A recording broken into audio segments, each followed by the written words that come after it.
शुरुआत में हम एक जेल को देखते हैं जिसका नाम द शॉशैंक रिडेम्पशन है। ये दुनिया की सबसे सिक्योर तरीन जेल है। इस जेल में हजारों कैदी हैं, लेकिन आज तक इस जेल से कोई भी कैदी फरार नहीं हो सका क्योंकि इस जेल की सिक्योरिटी बहुत ही ज्यादा स्ट्रिक्ट है। इस जेल में ऐसे कैदी भी हैं जिन्होंने अपनी पूरी जिंदगी इसी जेल में बिता दी, लेकिन इन्हें इस जेल से भागने का ख्याल तक नहीं आया क्योंकि इस जेल से भागने की कोशिश करने वाले कैदी की सजा सीधा मौत है। अब यहाँ सीन कट होता है और हमें कोर्ट में एंडी नाम के एक आदमी को दिखाया जाता है जो अमेरिका के एक बहुत ही बड़े बैंक का बैंकर है। जज उसे उसकी वाइफ और उसके लवर के मर्डर के इल्जाम में उम्र भर कैद की सजा सुनाता है, लेकिन एंडी कहता है कि मैंने ये मर्डर नहीं किए हैं। पर एंडी खुद को बेगुनाह साबित करने के लिए उसके पास कोई प्रूफ नहीं था, जिस वजह से कोर्ट का जज एंडी को उम्र भर कैद के लिए दुनिया की सबसे सिक्योर जेल दी शॉशैंक रिडेम्पशन भेज देता है। एंडी के साथ और भी कई सारे कैदी होते हैं और जब इन कैदियों को जेल के अंदर लाया जाता है तब जेल के अंदर मौजूद बाकी कैदी आपस में शर्त लगाते हैं कि आज रात इन नए आने वाले कैदियों में से कौन सा कैदी रोएगा, और इसके लिए ये लोग एक डिब्बी सिगरेट की शर्त लगाते हैं। ये लोग बाहर लाइन से खड़े नए आने वाले कैदियों में से एक एक कैदी को चुन लेते हैं। तब रेड नाम का एक कैदी एंडी पर दांव लगाता है क्योंकि उसे लगता है कि एंडी बहुत ही मासूम है और वो बहुत ही अमीर घर का है जिसने कभी तकलीफ नहीं झेली, इसलिए उसे लगता है कि वो आज रात सबसे पहले रोएगा। इसके बाद सभी कैदियों को लाइन से जेल के अंदर लाया जाता है और हर एक कैदी को उसके सेल में बंद कर दिया जाता है। कुछ देर बाद रात हो जाती है और तब पुराने कैदी नए आने वाले कैदियों पर चिल्लाने लगते हैं ताकि उनमें से कोई डर जाए और रोने लगे, और ऐसा ही होता है। इन नए आने वाले कैदियों में से एक कैदी फूट फूट कर रोने लगता है और कहता है कि मुझे घर जाना है। तब वहाँ गार्ड आते हैं और उसे रोने से मना करते हैं, लेकिन जब वो आदमी रोना बंद नहीं करता तब गार्ड उसे सेल से बाहर निकालकर इतना पीटते हैं कि वह बेहोश हो जाता है। दूसरी तरफ रेड एंडी पर लगाया हुआ दांव हार जाता है और रेड समझ जाता है कि एंडी बहुत ही स्ट्रांग है क्योंकि इतना डराने के बावजूद उसने एक आवाज तक नहीं की। इसलिए अगले दिन रेड अपने साथी को सिगरेट का एक डिब्बा दे देता है क्योंकि रेड एंडी पर लगाया हुआ दांव हार चुका था। तभी हम एंडी को देखते हैं जो अकेला चुपचाप ब्रेकफास्ट कर रहा होता है। तब एंडी की मुलाकात जेल के सबसे पुराने कैदी ब्रुक्स से होती है। ब्रुक्स को यहाँ इस जेल में लगभग 50 साल पूरे होने वाले हैं। एंडी समझदारी से ब्रुक्स से इस जेल के सभी छोटे बड़े रूल्स और हर एक कैदी के बारे में जानने की कोशिश करता है। तब ब्रुक्स एंडी को जेल का हर एक सीक्रेट बता देता है और वो एंडी से कहता है कि अगर तुम्हें जेल के बाहर से कुछ मंगवाना हो तो रेड नाम के कैदी के पास जाना। ये सुनते ही एंडी भी इंतजार नहीं करता और वह सीधा रेड के पास पहुंच जाता है और रेड से कहता है कि मैंने सुना है तुम बाहर से किसी भी चीज को अंदर मंगवा सकते हो। तब रेड कहता है हाँ मैं मंगवा सकता हूँ, लेकिन ऐसी चीज जो यहाँ से भागने या फिर किसी को मारने में काम ना आती हो। एंडी रेड से कहता है कि मुझे हैमर यानी एक हथौड़ा चाहिए। हथौड़े का नाम सुनते ही रेड कहता है कि तुम्हें हथौड़ा ही क्यों चाहिए, क्या तुम हथौड़े से किसी को मारने वाले तो नहीं हो? तब एंडी कहता है नहीं, मैं किसी को मारने वाला नहीं हूँ, मेरा यहाँ कोई भी दुश्मन नहीं है। ये सुनकर रेड कहता है कि तुम्हारा यहाँ दुश्मन तो नहीं है, लेकिन जल्द ही कुछ लोग तुम्हारे दुश्मन बनने वाले हैं। वो कुछ लोगों की तरफ इशारा करके एंडी को वार्न करता है कि इन लोगों की गंदी नजर तुम पर है, इसलिए इनसे बच कर रहना। अगले दिन एंडी के कहने पर रेड उसके लिए हैमर मंगवा देता है और जब वो हथौड़ा देखता है तो रेड हंसने लगता है क्योंकि हथौड़ा साइज में बहुत ही छोटा होता है और रेड मन ही मन सोचता है कि इस हथौड़े से जेल में सुरंग बनाने में 600 साल लग जाएंगे। इसके बाद रेड ब्रुक्स के जरिए एंडी के सेल तक हथौड़ा पहुंचा देता है। ऐसे ही दिन बीतते हैं और एक दिन जब एंडी लॉन्ड्री में काम कर रहा होता है तब वो 3 लोग जिनकी एंडी पर गंदी नजर होती है वो एंडी को पकड़ लेते हैं। एंडी उनसे अपने आप को छुड़ाने की कोशिश करता है पर 3 लोगों को वह अकेले कंट्रोल नहीं कर पा रहा था, इसलिए ये तीनों पहले एंडी को खूब पीटते हैं और फिर एंडी के साथ गलत करते हैं। यह सिलसिला इसी तरह चलता रहता है। ये लोग हमेशा एंडी को पकड़ते और फिर उसे मारकर उसके साथ गलत करते रहते। इस तरह से 2 साल बीत जाते हैं और एक अनाउंस होता है कि छत की मरम्मत के लिए कुछ लोगों की जरूरत है। यहाँ कैदियों की एक टीम छत के काम के लिए तैयार हो जाती है जिसमें रेड और एंडी भी शामिल होते हैं। ये लोग सब अपने काम पर लग जाते हैं और छत पर उनकी देखभाल की जिम्मेदारी एक बहुत ही सख्त सिक्योरिटी गार्ड की होती है जिसका नाम हैडली है। हैडली बहुत ही स्ट्रिक्ट इंसान है जो जरा सी गलती पर कैदियों को बहुत बुरी तरह पीटता है। जब सभी कैदी छत पर काम कर रहे होते हैं तब हैडली थोड़ा परेशान होता है और अपने साथियों से कहता है कि मेरे भाई की हाल ही में मौत हुई है जिसके अकाउंट में $30,000 पड़े हैं। अब मेरे भाई का मेरे अलावा इस दुनिया में और कोई नहीं है, इसलिए उसके पैसे पर मेरा हक बनता है। लेकिन परेशानी की बात यह है कि जब मैं इन $30,000 को अपने अकाउंट में ट्रांसफर करूंगा तब सरकार मुझसे टैक्स के रूप में सारे पैसे ले लेगी। हैडली जब अपने साथियों से यह बातें कर रहा था तब एंडी भी इसकी सारी बातें सुन लेता है। एंडी जो कि एक बहुत बड़ा बैंकर है, उसे पता था कि इन पैसों को बिना गवर्नमेंट को टैक्स दिए कैसे निकाला जा सकता है। इसके बाद एंडी बिना सोचे हैडली के पास जाता है और उससे कहता है कि क्या तुम अपनी बीवी पर भरोसा करते हो? ये बात सुनते ही हैडली को गुस्सा आ जाता है और वह एंडी को पकड़कर छत के किनारे ले जाता है, लेकिन उसे नीचे फेंकने से पहले एंडी उसे बताता है, अगर तुम अपनी बीवी पर भरोसा करते हो कि वह तुम्हें धोखा नहीं देगी तो तुम आसानी से अपने भाई के पैसे अपनी वाइफ के अकाउंट में ट्रांसफर कर सकते हो, वह भी बिना टैक्स दिए, क्योंकि गवर्नमेंट का एक रूल है कि कोई भी इंसान अपनी पत्नी को पूरे जीवन में $60,000 तक गिफ्ट कर सकता है और इन पैसों पर कोई टैक्स नहीं लगता। और एंडी यह भी कहता है कि अगर तुम बाहर से किसी लॉयर को रखोगे तो वह तुमसे बहुत ज्यादा पैसे चार्ज करेगा, लेकिन मैं ये काम तुम्हारे लिए फ्री में कर सकता हूँ। तब हेडली पूछता है, बदले में तुम्हें क्या चाहिए? इस पर एंडी मुस्कुराते हुए कहता है, मुझे कुछ नहीं चाहिए, जब तुम्हारा काम हो जाए तुम बस मेरे सारे दोस्तों को बियर पिला देना। और अगले दिन सभी कैदी छत पर बैठकर बियर का मजा ले रहे होते हैं, यानी एंडी ने हेडली का काम कर दिया था। लेकिन एंडी बियर नहीं पीता, वह एक कोने में बैठकर सभी को बियर पीते देखकर खुश होता है। एंडी के साथी भी उससे बहुत खुश होते हैं, क्योंकि जेल में बियर पीना ऑलमोस्ट इम्पॉसिबल था, लेकिन एंडी की वजह से उनकी यह इच्छा पूरी हुई। फिर समय ऐसे ही बीतता है और एंडी और रेड की दोस्ती गहरी हो जाती है। कुछ दिन बाद जेल में सभी कैदियों को फिल्म दिखाई जाती है और सभी लोग रीटा हेवर्थ की फिल्म देख रहे होते हैं। तब एंडी रेड के पास आकर कहता है, मुझे रीटा हेवर्थ का एक बड़ा पोस्टर चाहिए। एंडी रेड से इसलिए पोस्टर मांगता है क्योंकि पूरे जेल में एक रेड ही था जो बाहर से किसी भी चीज को मंगवा सकता था। इसके बाद एंडी बाहर निकलता है, लेकिन जैसे ही वह बाहर आता है वहाँ वही 3 लोग खड़े होते हैं जो एंडी के साथ गलत करते थे। वह एंडी से कहते हैं, चलो हमारे साथ, लेकिन इस बार एंडी मना कर देता है। एंडी के मना करने पर वो लोग उसे पकड़ लेते हैं और उसके साथ जबरदस्ती करने की कोशिश करते हैं, लेकिन एंडी भी उनका मुकाबला करता है। पर वो लोग 3 होते हैं, जिस वजह से वो एंडी को बहुत ही बुरी तरह से पीटते हैं। पर आज ये लोग एंडी के साथ कुछ कर नहीं पाते, लेकिन एंडी को ये लोग इतना मारते हैं कि एंडी 1 महीने के लिए अस्पताल में चला जाता है और साथ ही वो आदमी जिसने एंडी को मारा होता है उसे 1 हफ्ते के लिए काल कोठरी में डाल दिया जाता है। 1 हफ्ते बाद जब वो वापस अपने सेल में आता है तो वहां पर वही ऑफिसर होता है जिसका एंडी ने $30,000 का टैक्स बचाया था। और इस ऑफिसर को किसी ने बता दिया था कि एंडी को इस आदमी ने इतना मारा है कि वो बेचारा 1 महीने के लिए अस्पताल में चला गया है। अब यहाँ वो ऑफिसर उस आदमी को इतनी बुरी तरह से मारता है कि वो हमेशा के लिए पैरालाइज हो जाता है। 1 महीने बाद जब अस्पताल से एंडी वापस अपने सेल में आता है तब उसे अपने सेल में रीटा हेवर्थ का एक बड़ा पोस्टर मिलता है, जो कि असल में एक वेलकम गिफ्ट होता है रेड की तरफ से। इस तरह से दिन गुजरते हैं और एक दिन जेल का वार्डन सिक्योरिटी गार्ड के साथ एंडी के सेल में आता है और उसके सेल की तलाशी करवाता है। सेल की चेकिंग लेने के बाद जब वार्डन को कुछ नहीं मिलता तब वार्डन की नजर सामने लगे पोस्टर पर पड़ती है। वार्डन कहता है कि वैसे तो मैं सेल में पोस्टर अलाउ नहीं करता, पर तुम इसे अपने सेल में लगा सकते हो। दरअसल तलाशी तो एक बहाना होता है। वार्डन को इस ऑफिसर ने बताया था कि किस तरह से एंडी ने उसका $30,000 का टैक्स बचाया, इसीलिए वार्डन अपने फायदे के लिए एंडी से मिलना चाहता था। एंडी के हाथ में बाइबल होती है जिसे वह ले लेता है और बाइबल को लेकर वह यहाँ से निकल जाता है। पर कुछ ही दूर जाने के बाद वह वापस लौट कर आता है और उसके हाथ में जो एंडी की बाइबल होती है वह उसे लौटाते हुए कहता है कि मुक्ति इसी में है। अगले दिन वार्डन एंडी को अपने ऑफिस में बुलाता है और कहता है कि तुम्हारे जैसे इंटेलिजेंट आदमी को जेल की सलाखों के पीछे नहीं रहना चाहिए। इसलिए वार्डन एंडी को लाइब्रेरी का असिस्टेंट बना देता है। लाइब्रेरी में वही बुक्स नाम का बूढ़ा आदमी होता है जो कई सालों से लाइब्रेरी संभाल रहा है। तभी वो ऑफिसर जिसके लिए एंडी ने $30,000 बचाए थे वह एक दूसरे ऑफिसर को एंडी के पास लेकर आता है। असल में उसे ITAR का मसला था जिसे कुछ ही मिनटों में एंडी भर देता है, जिस वजह से पूरे जेल में एंडी के चर्चे होने लगते हैं। जैसे जैसे साल बीतते हैं एंडी के पास काम बढ़ता चला जाता है, जिस वजह से एंडी को अपने पास एक असिस्टेंट की जरूरत पड़ती है और वो अपना असिस्टेंट अपने सबसे अच्छे दोस्त रेड को बनाता है। एक दिन लाइब्रेरी में ब्रुक्स एक कैदी के गले पर चाकू रख देता है और वो उसे बिना वजह मारने की धमकी देता है। असल में सरकार ने उसकी सजा माफ कर दी है, पर वो इस जेल को छोड़कर नहीं जाना चाहता। आज उसे इस जेल में पूरे 50 साल हो चुके हैं। उसकी पूरी जिंदगी इसी जेल में बीत गई है और वो बिल्कुल भूल चुका है कि बाहर की दुनिया कैसी है।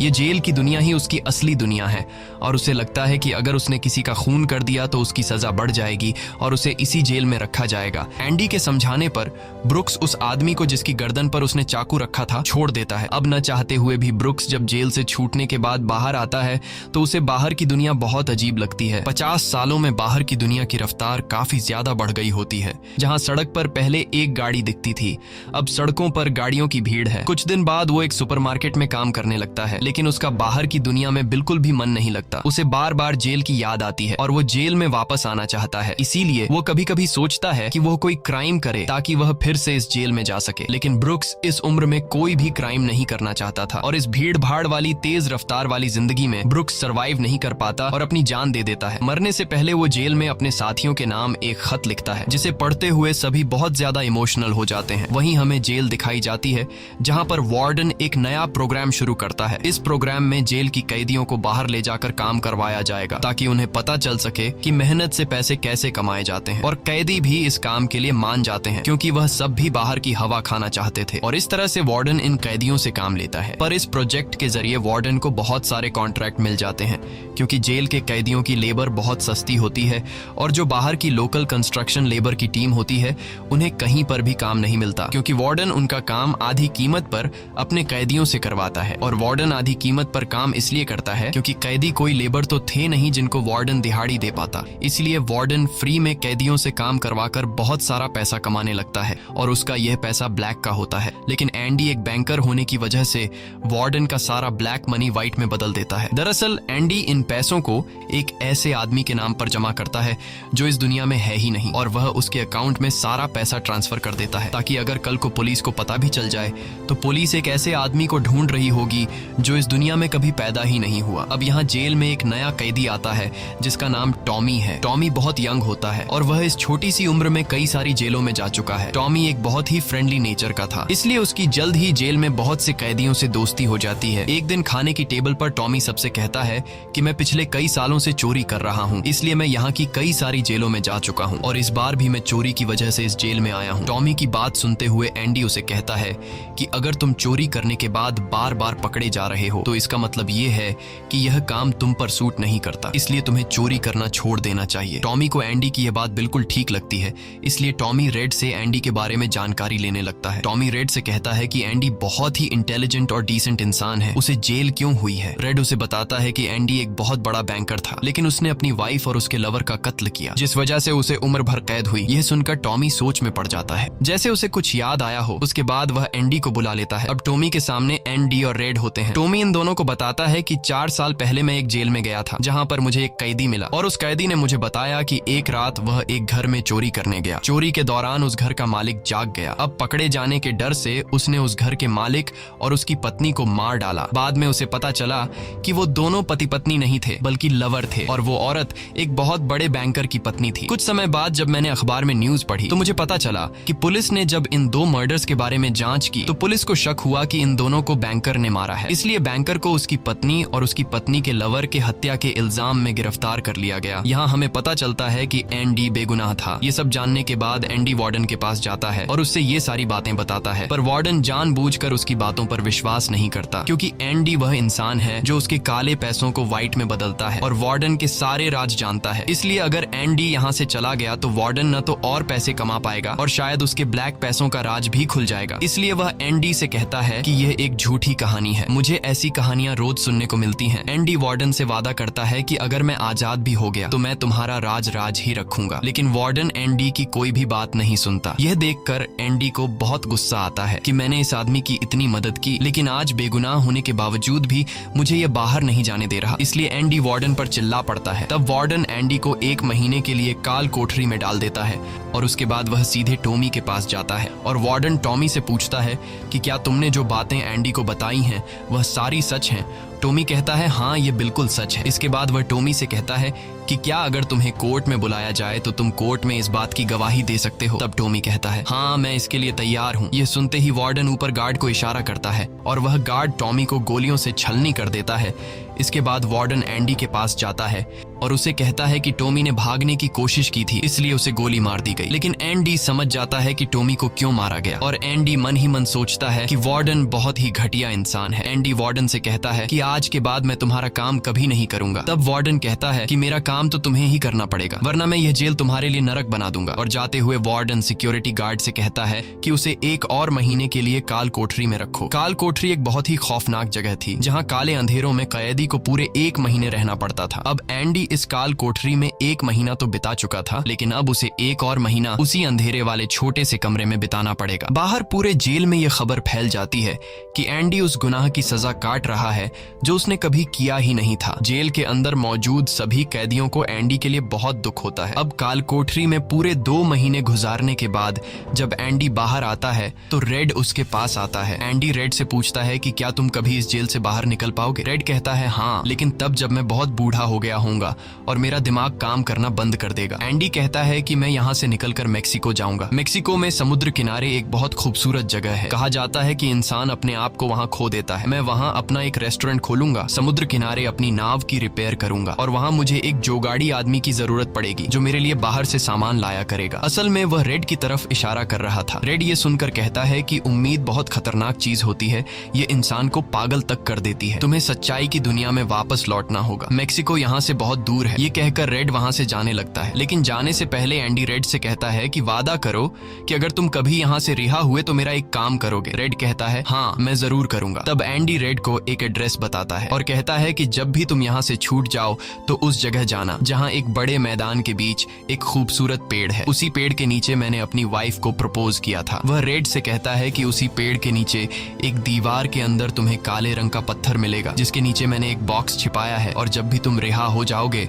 तो वहां जाकर उस पत्थर के नीचे उस बॉक्स को देखना कि उसमें क्या है। यह कहकर एंडी वहां से चला जाता है और सीधा वार्डन के पास पहुंचता है। वह वार्डन का काम पूरा करके उसके सारे डॉक्यूमेंट्स एक खास तिजोरी में रखता है। डॉक्यूमेंट्स रखने के बाद वार्डन एंडी को अपने कपड़े देता है। वह एंडी से कहता है कि मेरे कपड़े प्रेस करवा देना और मेरे जूतों को शीशे की तरह चमका देना। इसके बाद एंडी वापस अपने सेल में आ जाता है। वहीं दूसरी तरफ रेड आज रात बहुत परेशान होता है क्योंकि उसे डर था कि एंडी कहीं खुद को मार न दे। इस तरह से रात गुजर जाती है और सुबह होती है। सुबह होते ही सभी कैदियों के सेल के दरवाजे खुल जाते हैं और सभी कैदी बाहर आ जाते हैं, लेकिन एंडी सेल से बाहर नहीं आता। ये पिछले 20 सालों में पहली बार ऐसा हो रहा था कि कोई कैदी सुबह अपने सेल से बाहर नहीं आया। तब रेड की नजर भी एंडी के सेल की तरफ होती है और रेड की परेशानी बढ़ती रहती है कि कहीं एंडी ने खुद को मार तो नहीं दिया। तभी एक गार्ड बहुत गुस्से में एंडी के सेल की तरफ जाता है, लेकिन वहां पहुंचकर जब वह देखता है तो उसकी आंखें खुली की खुली रह जाती हैं क्योंकि अंदर सेल में कोई भी नहीं था और एंडी वहां से फरार हो चुका था। अब हम वार्डन को देखते हैं जो अपने जूते पहनने के लिए निकालता है, लेकिन उस बॉक्स में उसके नहीं बल्कि एंडी के पुराने जूते होते हैं और तभी पूरे जेल में सायरन बजने लगता है और यह सायरन होता है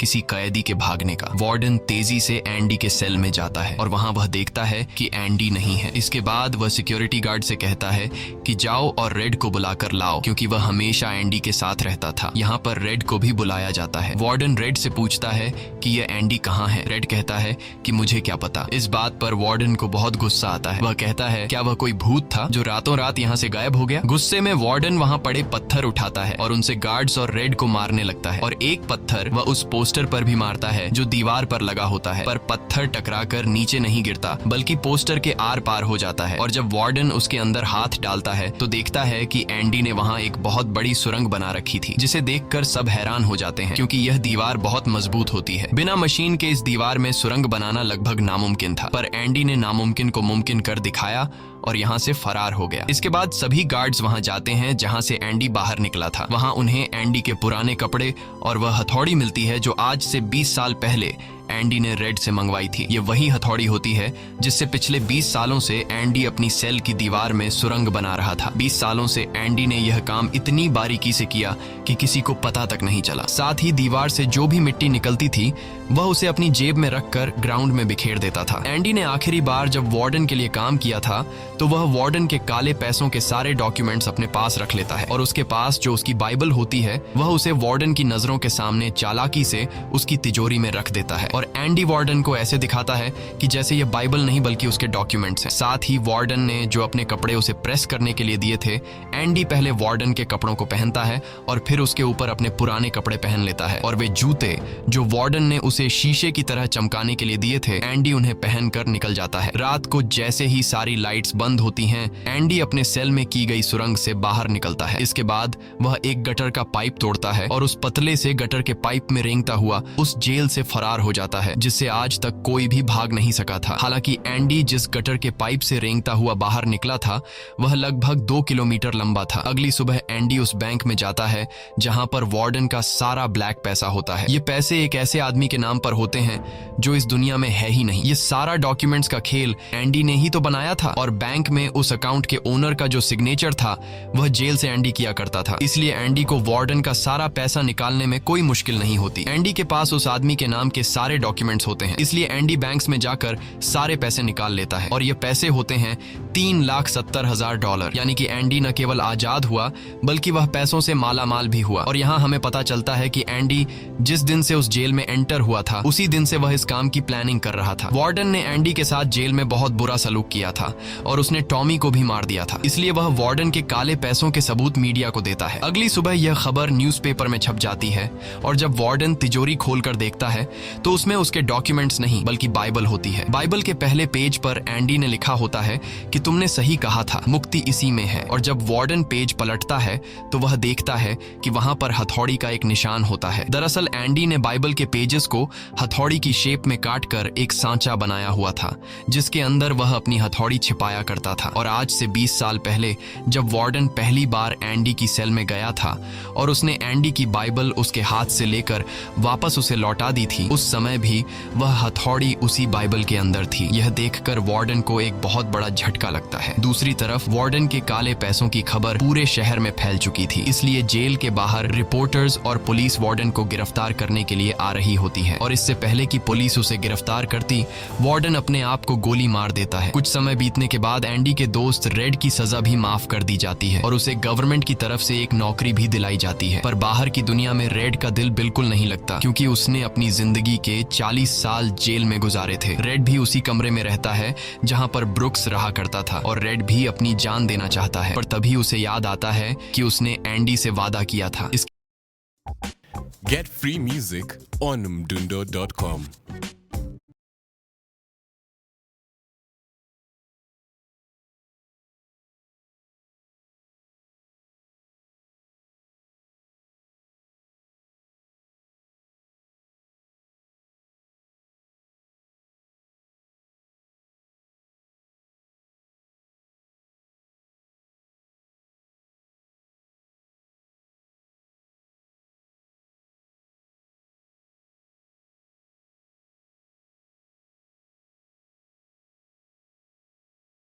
के बाद वह उस जगह के लिए गाड़ी में रवाना हो जाता है और वह उस बड़े घास के मैदान में जाता है जहां पर एक बहुत बड़ा पेड़ होता है। साथ ही पत्थरों की दीवार भी होती है। उस दीवार पर एक काले रंग का पत्थर होता है और जब वह उस पत्थर को उठाता है तो उसके नीचे एक बॉक्स होता है। उस बॉक्स के अंदर कुछ पैसे और एक लेटर होता है। ये लेटर एंडी का होता है। उस लेटर में लिखा होता है कि एंडी रेड का उसी जगह पर इंतजार कर रहा है जिस जगह के बारे में एंडी ने रेड को जेल में बताया था। उसके आगे एंडी ने लिखा होता है कि उम्मीद अच्छी चीज होती है। इसके बाद रेड उस जगह पहुंच जाता है और जब वह समुद्र किनारे जाता है तो वो देखता है कि एंडी नाव में बैठकर अपनी नाव ठीक कर रहा है। यह जगह, यह सब कुछ एंडी का वह सपना होता है जो उसने जेल में रेड से शेयर किया था और रेड ने कहा था कि उम्मीद अच्छी नहीं होती। इसके बाद यह दोनों एक दूसरे को गले लगाते हैं और इसी के साथ ये कहानी खत्म हो जाती है। अगर आपको यह वीडियो अच्छी लगी हो तो हमारे चैनल को सब्सक्राइब और वीडियो को लाइक जरूर कीजिएगा। पता नहीं। लाइव बस ट्रैकिंग के लिए रेड बस करो, ये टाइम पास स्किप करो। Get free music on mdundo.com.